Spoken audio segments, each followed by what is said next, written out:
반갑습니다, 여러분.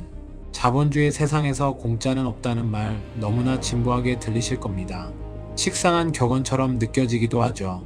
하지만 저자 모건 하우절은 이 뻔한 문장을 투자의 세계, 특히 우리가 매일 밤 겪는 심리적 고통의 영역으로 끌고 들어와 아주 날카롭고도 본질적인 통찰을 제시합니다. 우리가 투자에 실패하는 가장 큰 이유는 기업을 분석하지 못하거나 차트를 볼 줄 몰라서가 아닙니다. 그 수익을 얻기 위해 치러야 할 가격이 돈이 아닌 다른 형태라는 것을 모르거나 알면서도 그 값을 지불하지 않으려 하기 때문입니다. 오늘 저는 이 보이지 않는 가격표라는 개념을 인류 역사상 가장 변동성이 크고 가장 논란이 많은 자산인 비트코인 시장에 대입해 보려 합니다. 특히 오늘은 비트코인 옹호론자들 뿐만 아니라 아이러니하게도 비트코인을 쥐약이라고 맹비난했던 투자의 대가 워런 버핏이 투자 철학까지 빌려와서 이야기를 풀어보겠습니다. 왜냐하면 버핏이야말로 투자의 대가, 즉 가격을 지불하는 행위의 본질을 가장 잘 꿰뚫고 있는 사람이기 때문입니다. 마이클 세일러, 린 알든, 사이페딘 아모스, 그리고 워런 버핏, 이 어울리지 않는 조합을 통해 비트코인이 가진 끔찍한 변동성이 왜 단순한 위험이 아니라 우리가 마땅히 지불해야 할 정당한 입장료인지, 그리고 왜 대다수의 사람들은 이 입장료를 내지 않으려다 결국 더 큰 비용을 치르고 파산하게 되는지 아주 깊이 있게 파고들어 보겠습니다. 먼저 책에 나오는 아주 흥미로운 비유로 시작해 봅시다. 여러분이 아주 멋진 최신형 스포츠카를 갖고 싶다고 가정해 봅시다. 그 차의 가격은 5억 원입니다. 여러분에게는 세 가지 선택지가 있습니다. 첫째, 열심히 일하고 저축해서 5억 원을 지불하고 차를 산다. 둘째, 눈높이를 낮춰 더 싼 중고차를 산다. 셋째, 훔친다. 이 세 가지 중 훔친다를 선택하는 사람은 거의 없을 겁니다. 왜냐하면 훔치는 행위에는 당장은 돈이 안 들지만 나중에 감옥에 가거나 사회적으로 매장당하는 5억 원보다 훨씬 더 비싼 대가가 따른다는 것을 우리는 본능적으로, 그리고 사회적 합의를 통해 알고 있기 때문입니다. 즉, 좋은 물건을 가지려면 그에 합당한 가격을 치러야 한다는 것을 우리는 직관적으로 알고 있습니다. 그런데 이상하게도 투자의 세계에만 들어오면 사람들은 도둑심보를 갖습니다. 아주 멀쩡한 직장인도, 점잖은 선생님도 주식창이나 코인창만 열면 가면을 씁니다. 비트코인으로 10배, 100배의 수익을 내고 싶어 하면서도 그 과정에서 필연적으로 겪어야 할 때가, 즉 극심한 공포, 불확실성, 주변의 조롱, 그리고 반토막 나는 계좌를 보며 느끼는 자기 혐오 같은 고통은 지불하지 않으려 합니다. 그들은 고통 없이 수익만 얻는 방법을 찾아 헤맵니다. 차트를 기가 막히게 분석해서 저점에서 사고 고점에서 팔면 이 고통을 피할 수 있다고 믿습니다. 모건 하우절은 이것을 두고 가격을 지불하지 않고 물건을 훔치려는 시도와 같다고 말합니다. 그리고 시장은 경찰보다 더 무섭습니다. 시장은 대가를 치르지 않으려는 도둑들을 반드시 찾아내어 그들이 가진 것을 모두 빼앗고 쫓아냅니다. 여기서 투자의 현인 워런 버핏의 이야기를 하지 않을 수 없습니다. 여러분도 아시다시피 워런 버핏은 비트코인을 매우 싫어합니다. 찰리 멍거와 함께 비트코인을 쥐약의 제곱이라며 맹비난했죠. 하지만 아이러니하게도 비트코인 투자자가 가장 본받아야 할 태도를 가진 사람은 바로 워런 버핏입니다. 버핏의 유명한 명언이 있습니다. 주식시장은 인내심 없는 사람의 돈을 인내심 있는 사람에게 이동시키는 도구다. 이 말의 진짜 의미가 무엇일까요? 바로 인내심이라는 가격을 지불하라는 뜻입니다. 버핏은 코카콜라를 샀고 애플을 샀습니다. 그리고 수십 년을 보유했습니다. 그 기간 동안 시장이 항상 좋았을까요? 아닙니다. 반토막이 난 적도 있고 금융위기도 겪었습니다. 특히 1990년대 후반 닷컴 버블 당시를 떠올려 봅시다. 기술주들이 하루에 2배, 3배 폭등할 때 버핏은 가치투자 원칙을 고수하며 기술주를 사지 않았습니다. 당시 언론은 버핏은 이제 끝났다, 늙은 노인네가 감을 잃었다라며 조롱했습니다. 주주들의 비난도 거셌습니다. 이때 버핏이 느꼈을 소외감과 모욕감, 이것이 바로 그가 자신의 원칙을 지키기 위해 지불한 가격표였습니다. 그는 그 비싼 심리적 비용을 지불했기에 버블이 터졌을 때 살아남았고 전설이 되었습니다. 비트코인 투자자들도 마찬가지입니다. 지금 이 순간 비트코인을 쥐약이라고 부르는 버핏 같은 거물들의 비판을 견디는 것, 사기 도박판이라는 대중의 시선을 견디는 것, 이것이 우리가 지불해야 할 가격표의 일부입니다. 버핏이 비트코인을 싫어한다는 사실조차도 역설적으로 비트코인 투자자들이 견뎌야 할 변동성의 일부이자 지불해야 할 수수료인 셈입니다. 위대한 투자자들은 자산의 종류는 달라도 고통을 감내하는 태도는 같습니다. 이제 아주 중요한 개념을 소개하겠습니다. 바로 수수료와 벌금의 차이입니다. 여러분이 디즈니랜드에 갔다고 칩시다. 입장료가 비쌉니다. 10만원, 20만원 합니다. 줄도 깁니다. 날씨가 더워서 짜증도 납니다. 하지만 여러분은 이것을 벌금이라고 생각하지 않습니다. 내가 뭔가 잘못해서 겪는 고통이 아니기 때문입니다. 그저 즐거움을 얻기 위해 당연히 지불해야 할 수수료라고 생각합니다. 그래서 기꺼이 참고 오히려 그 기다림조차 설렘으로 바꿉니다. 하지만 투자의 세계에서는 주가가 떨어지거나 비트코인이 폭락하면 사람들은 이것을 수수료가 아닌 벌금으로 받아들입니다. 내가 뭔가 잘못된 선택을 했다. 내 타이밍이 틀렸다. 나는 멍청하다. 나는 지금 시장에게 벌을 받고 있다고 생각합니다. 벌금이라고 생각하니 억울하고 피하고 싶고 본전을 찾으면 당장 도망치고 싶어집니다. 마이클 세일러의 이야기를 해보겠습니다. 마이크로 스트래티지의 마이클 세일러는 현재 비트코인 투자로 수조원의 평가 차익을 거두며 승승장구하고 있지만 그가 걸어온 길은 가시밭길이었습니다. 그가 비트코인을 매수한 이후 가격은 수차례 50% 이상 폭락했습니다. 심지어 그가 매수한 평단가보다 훨씬 아래로 떨어져 막대한 평가 손실을 기록한 기간도 상당히 길었습니다. 언론은 그를 미친 CEO라고 조롱했고 공매도 세력은 회사가 파산할 것이라며 공격했습니다. 보통 사람 같으면 이것을 내가 잘못된 투자를 했다는 벌금으로 받아들이고 공포에 질려 손절매했을 겁니다. 하지만 세일러는 달랐습니다. 그는 이 엄청난 변동성과 심리적 압박을 벌금이 아니라 미래의 압도적인 가치를 얻기 위해 지불해야 할 수수료라고 정의했습니다. 세일러는 말합니다. 변동성은 활력이다. 죽은 것은 변하지 않는다. 오직 살아있는 것만이 펄떡거리며 요동친다. 비트코인이 전 세계의 에너지를 흡수하고 성장하는 과정에서 가격이 요동치는 것은 필연적인 연력학 법칙이다. 그는 이 변동성을 피하려 하지 않았습니다. 오히려 온몸으로 비를 맞았습니다. 그가 3만 달러에 산 비트코인이 1만 5천 달러가 되었을 때도 그는 눈 하나 깜짝하지 않았습니다. 왜냐하면 그는 이미 입장료를 냈다고 생각했기 때문입니다. 디즈니랜드에 들어왔는데 갑자기 소나기가 내린다고 해서 환불해달라고 매표소로 달려가는 사람은 없습니다. 비 좀 맞더라도 기다리면 환상적인 불꽃놀이를 볼 수 있다는 걸 아니까요. 마이클 세일러에게 비트코인의 폭락은 소나기였고 그는 그 소나기를 기꺼이 맞았습니다. 그 결과 그는 지금 누구도 넘볼 수 없는 비트코인 거물이 되었습니다. 거시경제 분석가 린 알드는 이 보이지 않는 가격표의 개념을 화폐 시스템 전체로 확장하여 우리에게 더 큰 충격을 줍니다. 그녀는 경제학의 제일 원칙, 세상에 공짜 점심은 없다를 강조합니다. 지금 우리가 살고 있는 달러와 원화 같은 법정 화폐 시스템은 겉보기에 아주 평온해 보입니다. 은행에 돈을 넣어두면 원금은 변하지 않습니다. 1억 원은 내년에도 1억 원입니다. 변동성이 0인 것처럼 보입니다. 아주 안전하고 가격표가 없는 공짜 상품처럼 보입니다. 하지만 린 알드는 이것이야말로 가장 비싼 숨겨진 가격표가 붙어있는 사기적인 상품이라고 경고합니다. 정부가 경제 위기를 막기 위해 혹은 정치적 인기를 얻기 위해 돈을 무제한으로 찍어냅니다. 사람들에게 지원금을 주고 좀비 기업을 살려냅니다. 겉으로는 공짜 돈처럼 보입니다. 하지만 그 대가는 인플레이션이라는 이름으로 반드시 예외 없이 청구됩니다. 여러분의 통장 잔고 숫자는 그대로일지 몰라도 그 돈으로 살 수 있는 아파트의 평수는 줄어들고 장바구니에 담을 수 있는 사과의 개수는 반토막이 납니다.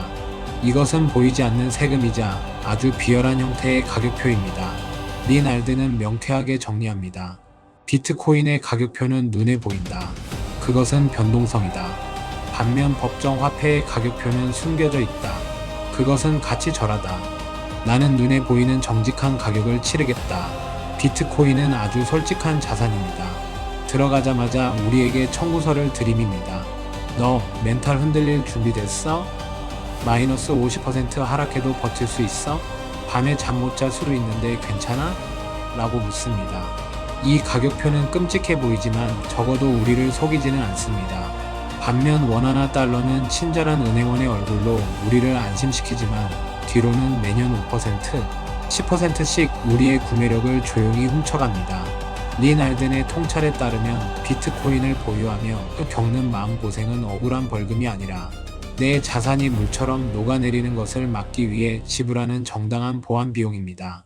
우리가 캡스나 세콤 같은 보안 업체에 매달 비용을 내고 내 집을 지키듯이 비트코인의 변동성을 견디는 스트레스는 내 자산의 구매력을 영원히 지키기 위해 지불하는 보안 용역비인 셈입니다. 사이페딘 아모스는 그의 저서 비트코인 스탠다드에서 시간 선호라는 개념으로 이 가격표를 설명합니다. 문명은 시간 선호를 낮추는 과정에서 탄생했습니다.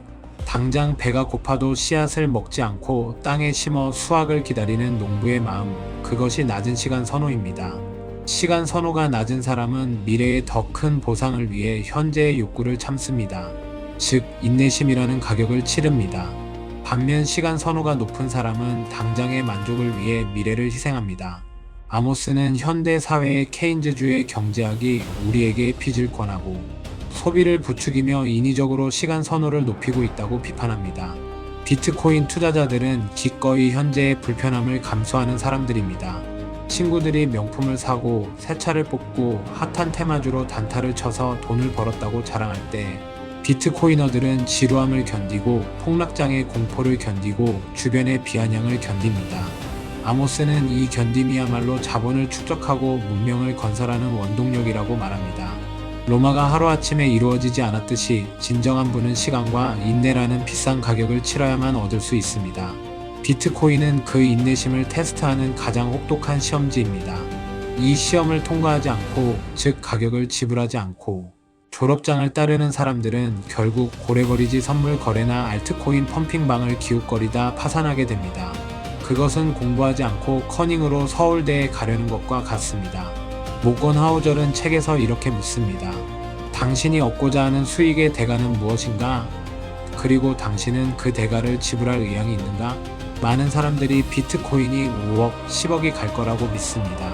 하지만 그 10억으로 가는 길에 펼쳐질 마이너스 30%, 마이너스 50%, 심지어 마이너스 70%의 계곡을 건널 마음의 준비는 되어 있지 않습니다.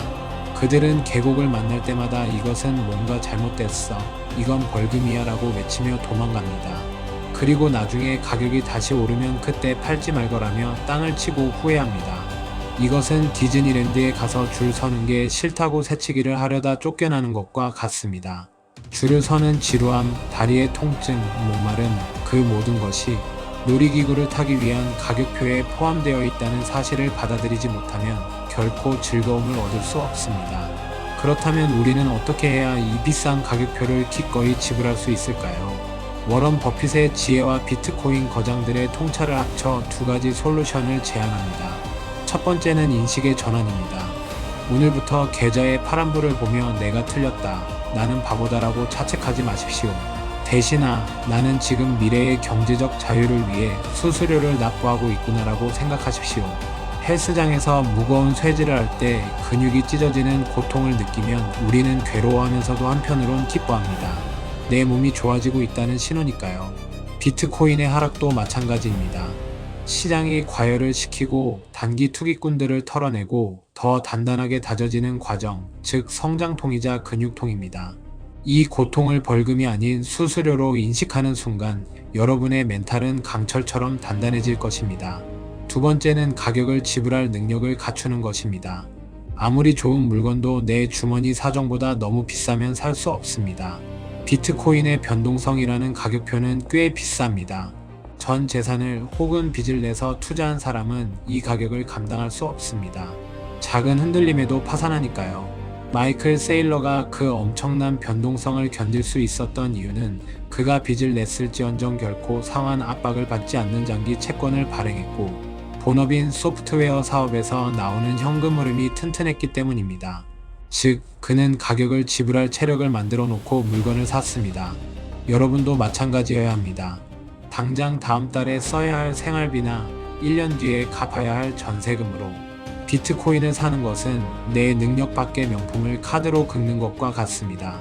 카드값 청구서가 날아오면 버틸 재간이 없습니다. 여러분이 감당할 수 있는, 밤에 발 뻗고 잘 수 있는 수준의 금액, 딱 그만큼이 여러분이 지불할 수 있는 정당한 가격입니다. 투자의 세계에는 신도 부러워할 수익률을 내는 짐 사이먼스 같은 천재도 있지만 그조차도 매년 시장을 이기지는 못했습니다. 하물며 평범한 우리가 대가 없이 시장을 이길 수는 없습니다. 시장에는 짐 사이먼스보다 더 높은 수익을 꿈꾸면서 리스크는 전혀 지지 않으려는 사람들이 넘쳐납니다. 모건 하우절은 이것을 시장의 신을 기만하는 행위라고 경고합니다. 비트코인 시장에서도 마찬가지입니다. 우리는 2009년부터 지금까지 비트코인이 보여준 기적 같은 상승률을 사랑합니다. 하지만 그 이면에 있는 수많은 폭락과 횡보, 해킹과 규제 이슈라는 대가는 혐오합니다. 사랑에는 책임이 따르듯 수익에는 고통이 따릅니다. 반쪽짜리 사랑은 없습니다. 비트코인을 사랑한다면 비트코인이 주는 고통까지도 사랑해야 합니다. 우리는 마이클 세일러, 린 알든, 사이페딘 아모스가 비트코인으로 성공한 화려한 모습만 봅니다. 하지만 그들이 치렀던 대가, 그들이 견뎌야 했던 불면의 밤과 대중의 비난, 워런 버핏과 같은 거물들의 조롱을 견뎌낸 인내의 시간은 보지 못합니다. 그들은 남들이 훔치려 했던 수익을 정당한 대가를 치르고 구매한 사람들입니다. 비트코인은 인류 역사상 가장 높은 수익률을 기록한 자산 중 하나입니다. 그렇다면 상식적으로 생각해 봅시다. 세상에 공짜가 없다면 가장 높은 수익률을 주는 자산의 가격표가 가장 비싼 것은 너무나 당연한 이치 아닐까요?